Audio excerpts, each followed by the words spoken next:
started a couple months ago with the commemorating of the 19th Amendment. Tonight is for Edith Hastings and is going to be presented by Chi Anekwe of Stratford High School. So Chi, welcome. If you'd like to come on up to the podium and introduce yourself and take your time. Thank you. Hi, everyone. Thank you so much for that warm welcome. My name is Chi Anekwe. I'm a senior at Stratford High School, and tonight I'm going to be speaking about Edith Hastings. So this begins from a paper from Mrs. Charles Downing Lay, an early town suffrage leader. As I remember them, the organizers and charter members of the Stratford Women's Suffrage Association were a group of exceptional women, educated, probably above the average. Most of them, I believe, housewives rather than the professional or working class, with some time to devote to civic affairs and a keen appreciation of the possible value of a woman outside as well as inside the home. Not one of them was of the militant suffragette or feminist type, and as I said before, they responded to the call and became an inconspicuous, perhaps, but nonetheless necessary, cog in the machine, which they believed necessary to strengthen and enlarge their sphere of usefulness. Among them, Mrs. Leroy Lewis started her political career as first president. Miss Edith Hastings, never to be forgotten for her devotion, seldom holding office, but always a power and drive behind those who had to do the difficult deeds. And now from the Bridgeport Telegram, February 18th, 1925. Women voters to attend funeral of Miss Hastings. Miss Edith Hastings, who for many years played an active role in the movement for equal rights. Miss Hastings was one of the pioneers in the women's suffrage movement in Connecticut. For many years, she worked in the movement to secure the vote for women, and after equal suffrage had become a fact, she continued her activities as a member of the Stratford League of Women Voters. She was well known throughout Fairfield County and the state for her active work in the women's political movement, attended many conventions and meetings, and even when the infirmities of age became upon her, maintained an active interest in the women's movement. Ms. Hastings was also interested in the parish work of Christ Episcopal Church.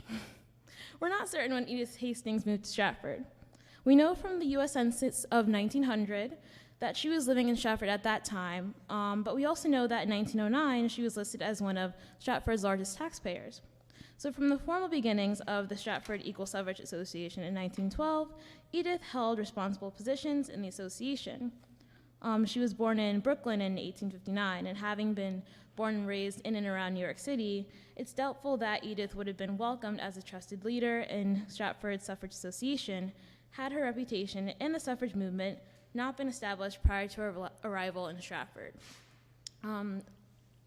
November 1912 Bridgeport Evening Farmer newspaper article noted that Edith's family had been active in the equal suffrage movement for generations.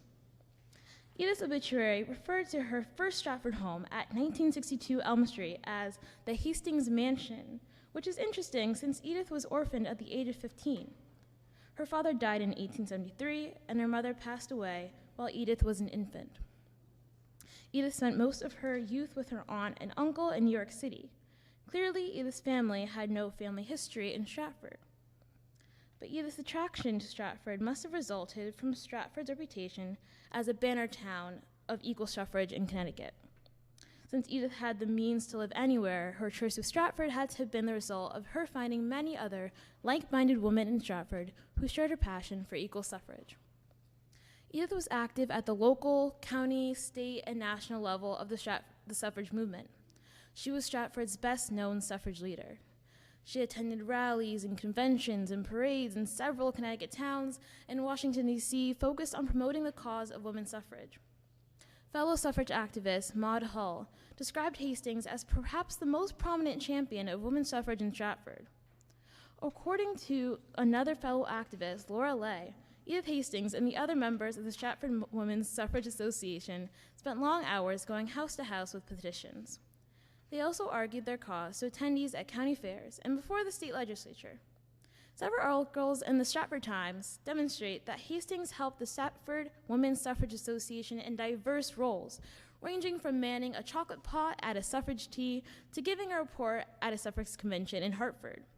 While other Stratford suffrage leaders focused on several interests in addition to equal suffrage, Edith focused her energies almost exclusively on the women's suffrage movement. Following Edith's passing in 1925, the Stratford League of Women Voters planted an oak tree and placed a plaque on Academy Hill in honor and memory of Edith Hastings. That same year, the Stratford League of Women Voters raised $150 through personal solicitations in her memory. In 1930, the Connecticut League of Women Voters, the CLWV, included Hastings and 17 others on a state roll of honor to recognize the women enlisted who so nobly worked to secure the suffrage for us. They presented a $250,000 memorial fund in honor of these women to the National League of Women Voters at the 10th anniversary of the 19th Amendment in Louisville, Kentucky, April 28th to May 3rd, 1930.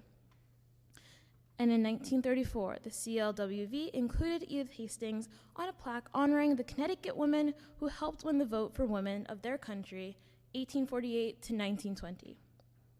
The plaque is located on the ground floor of the Capitol building in Hartford, and Edith Hastings died in February 1925, 5 years later, at the age of 66.